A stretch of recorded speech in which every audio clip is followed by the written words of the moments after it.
मेरा विरुद्धमा नियोजित र षड्यन्त्रमूलक ढङ्गबाट झुट्टा प्रचारबाजी भइरहेको छ।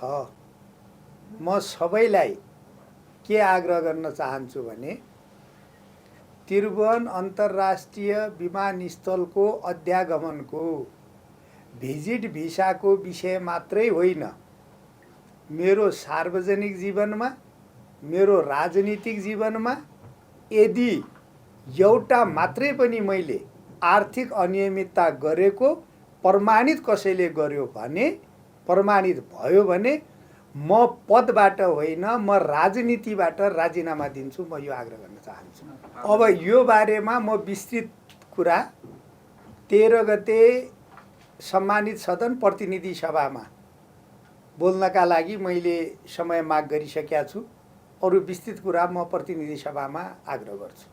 यो गृह मन्त्रालय यत्रो ठुलो मन्त्रालय छ, हजारमा हैन लाखमा कर्मचारी छन्।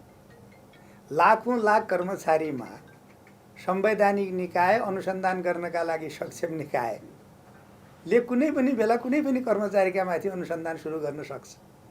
अनि कुनै पनि कर्मचारीका माथि अनुसन्धान सुरु हुँदा सबै मन्त्रीहरूले राजीनामा दिँदै जाने हो के त्यही पद्धति बसाउने हो? त्यो सम्भव छ? आजसम्म त्यस्तो भएको छ?